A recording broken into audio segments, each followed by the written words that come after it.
21 ವರ್ಷ ಹರೆಯದ ಯುವತಿ, ಕೈಯಲ್ಲಿ 2 ವರ್ಷದ ಪುಟ್ಟ ಮಗು. ರಾತ್ರಿ 8:53ಕ್ಕೆ ತಾಯಿಗೆ ಬಂದ ಆ ಒಂದು ಕೊನೆಯ ಫೋನ್ ಕರೆ. ಕೆಲವೇ ನಿಮಿಷಗಳಲ್ಲಿ ಸಿಕ್ಕಿದ್ದು ಆಕೆಯ ಸಾವಿನ ಆಘಾತಕಾರಿ ಸುದ್ದಿ. ದಕ್ಷಿಣ ಕನ್ನಡ ಜಿಲ್ಲೆಯ ಸುಳ್ಯ ತಾಲೂಕಿನ ಸಂಪಾಜಿ ಗ್ರಾಮದ ಕಡೇಪಾಲದಲ್ಲಿ ನಡೆದ ಈ ಘಟನೆ ನಿಜಕ್ಕೂ ಆತ್ಮಹತ್ಯೆಯ ಅಥವಾ ಕಣ್ಣಿಗೆ ಕಾಣದಂತೆ ಹೆಣೆದ ವ್ಯವಸ್ಥಿತ ಕೊಲೆಯ ಷಡ್ಯಂತ್ರನ? ಸಾವಿನ ಸುತ್ತ ಹೆಣೆದುಕೊಂಡಿರುವ ಸಾಲು ಸಾಲು ನಿಗೂಢ ಪ್ರಶ್ನೆಗಳು ಮತ್ತು ಆಘಾತಕಾರಿ ಸತ್ಯಗಳನ್ನ ಇವತ್ತಿನ ಈ ವಿಶೇಷ ವರದಿಯಲ್ಲಿ ನೋಡ್ತಾ ಹೋಗೋಣ.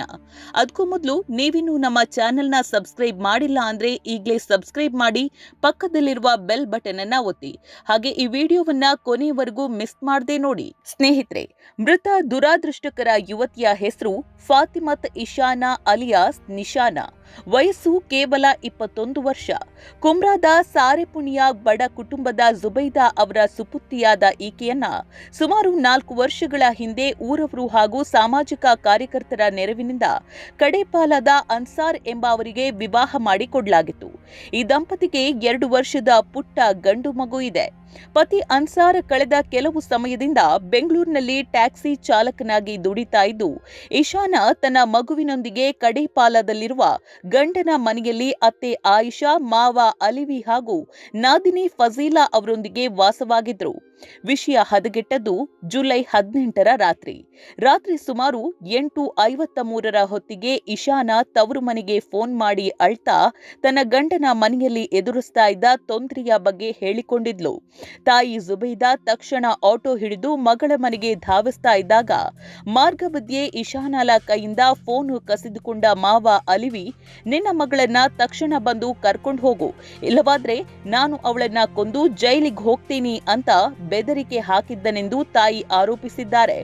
ಆದ್ರೆ ತಾಯಿ ಕಡೇಪಾಲದ ಮನೆ ತಲುಪುವಷ್ಟರಲ್ಲಿ ಎಲ್ಲವೂ ಮುಗಿದು ಹೋಗಿತ್ತು. ತಾಯಿ ಮತ್ತು ಬಂಧುಗಳು ಸ್ಥಳಕ್ಕೆ ತಲುಪಿದಾಗ ಇಶಾನಾಳ ಮೃತದೇಹ ಮನೆಯ ಸಿಟ್ಔಟ್ನ ಜಗಲಿಯಲ್ಲಿ ಮಲಗಿಸಿದ ಸ್ಥಿತಿಯಲ್ಲಿತ್ತು. ಗಂಡನ ಮನೆಯವರು ಆಕೆ ಸ್ನಾನಗೃಹದ ಶವರ್ ಅಥವಾ ಟವಲ್ ರಾಡ್ಗೆ ನೇಣು ಬಿಗಿದುಕೊಂಡಿದ್ದಾಳೆ ಅಂತ ಹೇಳಿದ್ರು. ಆದ್ರೆ ತವರು ಮನೆಯವರು ಬರುವ ಮುನ್ನವೇ ಶವವನ್ನ ಕೆಳಗಿಳಿಸಿದ್ದು, ಸಂಜೆ 6 ಗಂಟೆಗೆ ವಾಟ್ಸ್ಆಪ್ ಸ್ಟೇಟಸ್ ಹಾಕಿದ್ದಾಗ ಧರಿಸಿದ ಬಟ್ಟೆಯನ್ನ ಬದಲಾಯಿಸಿದ್ದು ಮತ್ತು ಆಕೆಯ ತಲೆಗೂದಲು ಸಂಪೂರ್ಣ ಒದ್ದೆಯಾಗಿದ್ದು ಇಡೀ ಸಾವಿನ ಸುತ್ತ ಬಲವಾದ ಅನುಮಾನದ ಹುತ್ತವನ್ನ ಬೆಳೆಸಿದೆ. ಇಶಾನಾಳ ತಾಯಿ, ಸ್ಥಳೀಯರು ಹಾಗೂ ಆಕೆಗೆ ನೆರವಾಗಿದ್ದ ಸಾಮಾಜಿಕ ಕಾರ್ಯಕರ್ತರು ಹೇಳುವ ಪ್ರಕಾರ ಗಂಡನ ಮನೆಯಲ್ಲಿ ಅತ್ತೆ ಮತ್ತು ನಾದಿನಿಯಿಂದ ಇಶಾನಾಗೆ ನಿರಂತರ ಮಾನಸಿಕ ಹಾಗೂ ದೈಹಿಕ ಕಿರುಕುಳವಿತ್ತು. ಸ್ವಂತ ಸೊಸೆಯಂತೆ ಕಾಣದೆ ಅಣ್ಯಳಂತೆ ಭಾವಿಸಿ ಮಗುವಿಗೂ ಸರಿಯಾದ ಊಟ ಕೊಡದೆ ಹಿಂಸಿಸಲಾಗ್ತಿತ್ತು. ಊರವರ ಪ್ರಕಾರ ಇಶಾನಾ ಅತ್ಯಂತ ಧೈರ್ಯವಂತೆ ಹಾಗೂ ಮಗುವನ್ನ ಜೀವಕ್ಕಿಂತ ಹೆಚ್ಚಾಗಿ ಪ್ರೀತಿಸ್ತಾ ಇದ್ಲು. ಇಂತಹ ಬೋಲ್ಡ್ ಹುಡುಗಿ ಯಾವುದೇ ಕಾರಣಕ್ಕೂ ತನ್ನ 2 ವರ್ಷದ ಮಗುವನ್ನ ಬಿಟ್ಟು ಆತ್ಮಹತ್ಯೆ ಮಾಡಿಕೊಳ್ಳುವವಳಲ್ಲ. ಇದು ಗಂಡನ ಮನೆಯವರು ನಡೆಸಿದ ಕೊಲೆಯೇ ಎಂಬುದು ಬಂಧುಗಳ ಬಲವಾದ ಆರೋಪ. ಇನ್ನೊಂದು ಕಡೆ ಬೆಂಗಳೂರಿನಲ್ಲಿದ್ದ ಪತಿ ಅನ್ಸಾರ್ ಈ ಘಟನೆಯ ಬಗ್ಗೆ ಪ್ರತಿಕ್ರಿಯಿಸಿದ್ದು, ನನ್ನ ತಂದೆ ಹಾಗೂ ಹೆಂಡತಿಯ ನಡುವೆ ಜಗಳವಾಗಿ ತಂದೆ ಕರೆ ಮಾಡಿದ್ರು. ನಂತರ ಹೆಂಡತಿಯು ಫೋನ್ ಮಾಡಿ ತಂದೆ ಹೊಡೆದ್ರು ಅಂದಿದ್ರು.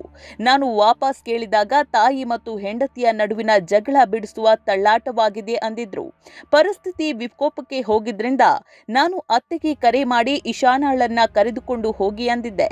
ಅಷ್ಟರಲ್ಲಿ ಈ ದುರಂತ ನಡೆದಿದೆ ಅಂತ ಹೇಳಿಕೆ ನೀಡಿದ್ದಾರೆ. ಸ್ಥಳಕ್ಕೆ ಪ್ರಥಮವಾಗಿ ಆಗಮಿಸಿದ ಕೆಎಂಸಿಯ ಆಂಬ್ಯುಲೆನ್ಸ್ ಚಾಲಕ ಹೇಳುವ ಪ್ರಕಾರ ಅವರು ಬರುವಾಗ ಯುವತಿಯನ್ನ ಮನೆಯ ಹಾಲ್ನಲ್ಲಿ ಮಲಗಿಸಿದ್ರು. ಪ್ರಾಣ ಉಳಿಸುವ ಉದ್ದೇಶದಿಂದ ತಕ್ಷಣವೇ ಕೆವಿಜಿ ಆಸ್ಪತ್ರೆಗೆ ಕೊಂಡೊಯ್ಯಲಾಯಿತಾದ್ರೂ ವೈದ್ಯರು ಸಿಪಿಆರ್ ನೀಡಿ ಪರಿಶೀಲಿಸಿದಾಗ ಆಕೆ ಆಗಲೇ ಮೃತಪಟ್ಟಿರುವುದಾಗಿ ದೃಢಪಟ್ಟಿತು. ಈ ವೇಳೆ ಮನೆಯವರಲ್ಲಿ ಯಾವುದೇ ರೀತಿಯ ಆತಂಕ ಅಥವಾ ದುಃಖ ಕಾಣಿಸದೇ ಇರುವುದು ಆಂಬ್ಯುಲೆನ್ಸ್ ಚಾಲಕನಿಗೂ ದೊಡ್ಡ ಸಂಶಯವನ್ನ ಉಂಟು ಮಾಡಿತು. ಸ್ಥಳೀಯ ಆಸ್ಪತ್ರೆಯಲ್ಲಿ ಮರಣೋತ್ತರ ಪರೀಕ್ಷೆಗೆ ತವರು ಮನೆಯವರು ಸಮ್ಮತಿಸದ ಕಾರಣ ರಾತ್ರೋರಾತ್ರಿ ಮಂಗಳೂರಿನ ಕೆಎಸ್ ಹೆಗ್ಡೆ ಆಸ್ಪತ್ರೆಗೆ ಮೃತದೇಹವನ್ನ ರವಾನಿಸಿ ವಿಧಿವಿಜ್ಞಾನ ತಜ್ಞರ ಸಮ್ಮುಖದಲ್ಲಿ ಹೈಟೆಕ್ ಪೋಸ್ಟ್ ಮಾರ್ಟಂ ನಡೆಸಲಾಗಿದೆ. ಮೃತಳ ತಾಯಿ ಜುಬೈದಾ ನೀಡಿದ ದೂರಿನ ಆಧಾರದ ಮೇಲೆ ಸುಳ್ಯ ಪೊಲೀಸ್ ಠಾಣೆಯಲ್ಲಿ ಮಾವ ಅಲಿವಿ, ಅತ್ತೆ ಆಯಿಷಾ ಹಾಗೂ ನಾದಿನಿ ಫಜೀಲಾ ವಿರುದ್ಧ ಕೊಲೆ ಪ್ರಕರಣ ದಾಖಲಾಗಿದ್ದು, ಪೊಲೀಸರು ಆರೋಪಿಯನ್ನ ವಶಕ್ಕೆ ಪಡೆದು ಮನೆಗೆ ಸೀಲ್ ಹಾಕಿದ್ದಾರೆ. ಅಮ್ಮ ತನಗಾಗಿ ದಾರಿಯಲ್ಲಿದ್ದಾರೆ ಅಂತ ಗೊತ್ತಿದ್ದ ಮೇಲೆಯೂ ಒಬ್ಬ ಮಗಳು ಹೋಗಿ ಆತ್ಮಹತ್ಯೆ ಮಾಡಿಕೊಳ್ಳುವುದಕ್ಕೆ ಹೇಗೆ ಸಾಧ್ಯ ಹೇಳಿ? ಪ್ರತಿಯೊಂದು ಹೆಣ್ಣಿಗೂ ತನ್ನ ತಾಯಿ ಹಾಗೂ ತವರು ಮನೆಯೇ ಅಂತಿಮ ಧೈರ್ಯ ಮತ್ತು ಭರವಸೆಯಾಗಿರ್ತದೆ. ಆದ್ರಿಂದ ಒಬ್ಬ ಮಗಳು ತನ್ನ ತವರು ಮನೆಯವರ ಬಳಿ ನನಗೆ ಗಂಡನ ಮನೆಯಲ್ಲಿ ಹಿಂಸೆ ಕಿರುಕುಳ ಆಗ್ತಿದೆ ಅಂತ ಹೇಳಿದಾಗ ಅದನ್ನ ಎಂದಿಗೂ ನಿರ್ಲಕ್ಷಿಸಬೇಡಿ. ಎಲ್ಲಾ ಮನೆಗಳಲ್ಲೂ ಸಣ್ಣ ಪುಟ್ಟ ಜಗಳ ಇದ್ದೇ ಇರುತ್ತೆ. ಹೊಂದಿಕೊಂಡು ಹೋಗುವಂತ ಸಮಾಧಾನ ಪಡಿಸುವ ಬದಲು ಆಕೆಯ ಮಾತನ್ನ ಗಂಭೀರವಾಗಿ ಕೇಳಿ. ಆಕೆಗೆ ಬೆಂಬಲವಾಗಿ ನಿಂತು ತಕ್ಷಣವೇ ಸುರಕ್ಷಿತ ಸ್ಥಳಕ್ಕೆ ಕರೆತನ್ನಿ. ನೀವು ಸಮಯಕ್ಕೆ ಸರಿಯಾಗಿ ನೀಡುವ ಧೈರ್ಯ ಮತ್ತು ಬೆಂಬಲ ಕೇವಲ ಒಂದು ನಿರ್ಧಾರವಲ್ಲ, ಅದು ಒಂದು ಅಮೂಲ್ಯ ಜೀವನವನ್ನೇ ಉಳಿಸುವ ದೊಡ್ಡ ಆಸರೆಯಾಗತ್ತೆ. ಸದ್ಯಕ್ಕೆ 21 ವರ್ಷದ ಇಶಾನಾಳ ಮೃತದೇಹದ ದಫನ ಕಾರ್ಯ ನೆರವೇರಿದ್ದು 2 ವರ್ಷದ ಪುಟ್ಟ ಮಗು ತಾಯಿ ಇಲ್ಲದೆ ಅನಾಥವಾಗಿದೆ. ಈ ಸಾವು ಕುತ್ತಿಗೆ ಹಿಸುಕಿ ಮಾಡಿದ ಕೊಲೆಯೇ ಅಥವಾ ಗಂಡನ ಮನೆಯವರು ಬಿಂಬಿಸ್ತಾ ಇರುವಂತಹ ಆತ್ಮಹತ್ಯೆ ಎಂಬ ನಿಜಾಂಶ ಫೋರೆನ್ಸಿಕ್ ರಿಪೋರ್ಟ್ನ ನಂತರ ಗೊತ್ತಾಗಲಿದೆ. ಈ ದುರಂತ ಪ್ರಕರಣದ ಬಗ್ಗೆ ನಿಮ್ಮ ಅಭಿಪ್ರಾಯ ಏನು ಅನ್ನೋದನ್ನ ಕಮೆಂಟ್ನಲ್ಲಿ ತಿಳಿಸಿ. ಹಾಗೆ ಈ ವಿಡಿಯೋ ಇಷ್ಟ ಆಗಿದ್ರೆ ದಯವಿಟ್ಟು ನಮ್ಮ ಚಾನೆಲ್ನ ಸಬ್ಸ್ಕ್ರೈಬ್ ಮಾಡಿ ಹಾಗೂ ನಿಮ್ಮ ಸ್ನೇಹಿತರೊಂದಿಗೂ ಶೇರ್ ಮಾಡಿ.